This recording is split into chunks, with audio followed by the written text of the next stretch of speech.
Okay, jumping into 14. Here we go again. Continuing on. Okay, I don't know why my watch just spoke to me, but it did. Uh, good knows.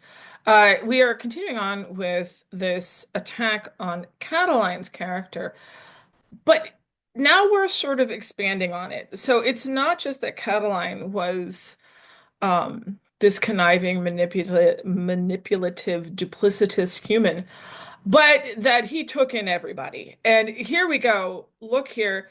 And with all of these various things, he took in, uh, he collegarat, he had collected, oh my gosh, excuse me.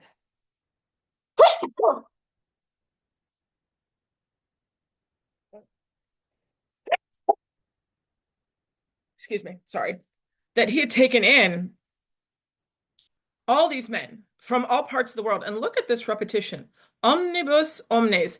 And this is again that polyptoton that we'd seen before, where you use one word in a slightly different way. In this case, what we're pulling together is that everyone, not just all men, but from all parts of the world, were taken in by this guy. All walks of life were taken in. He took in wicked men, but also brave men, with this assumed virtue. Okay. And never would the weevilness of this delende, look at this delende huius imperii, for the destruction of this imperium, for the destruction of Rome, would it have arisen unless it had been supported with the roots of this sort of evilness, duplicitous of nature. So Cicero is going in and still attacking Catiline, but he is also pulling in now that everyone had been taking in by Catiline. And because everyone had been taken in by him, he now addresses the judges most directly. Directly. All right. And he's like, therefore, judges, this accusation of friendship with Catiline should not stick because many people, and many good people, and myself, look at this. He says, indeed, I myself, I say, was almost deceived. Notice he puts in the pine. He was almost deceived by that one. But he had seemed to me to be a good man and one desiring of the best opinions of the best people and a firm political ally and a trusted political ally. And in this, Cicero is pointing out not just that everybody got taken in, but that Cicero himself had almost been taken in. And remember, Cicero was the guy that brought Catiline down. So if the guy that in the end becomes the worst enemy of Catiline was almost taken in by Catiline, then can we really blame other people for having fallen for his shenaniganizing too? Okay.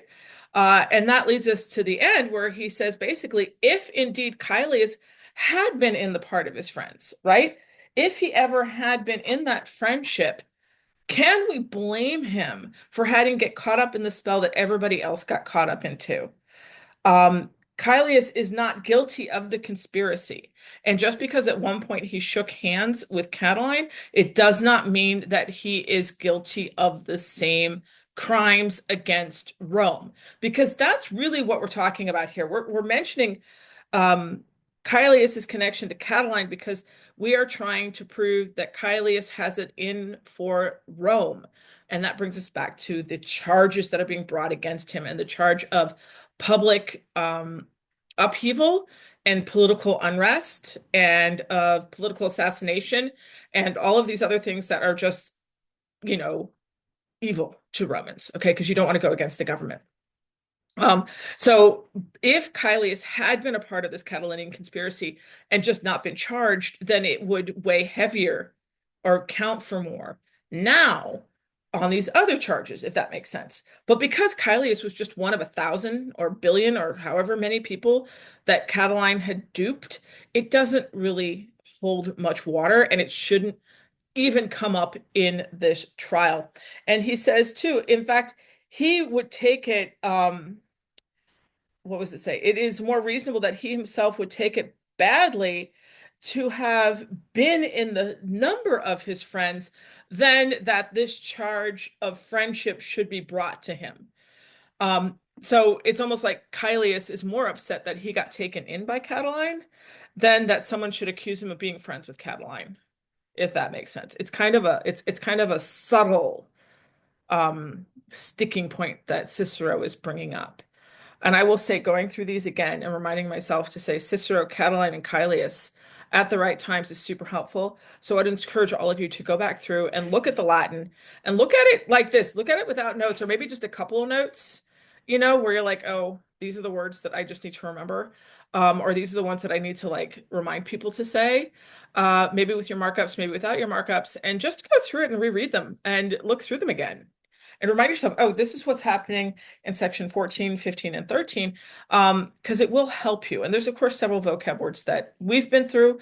You have your master vocab list. Make sure you're studying that as well. And that sort of brings us to the end of 14. As we look at 14 as a whole, this sort of wraps up, not quite because we have to go into 15 too. This wrapping up of the accusations of Caelius's friendships with Catiline by saying, really, Catiline was truly evil.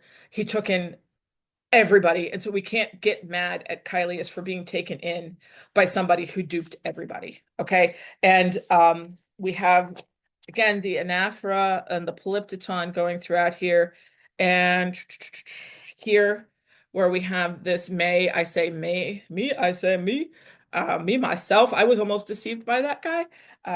That Cicero has inserted himself into many of his arguments because he always thought himself all that in a bag of chips.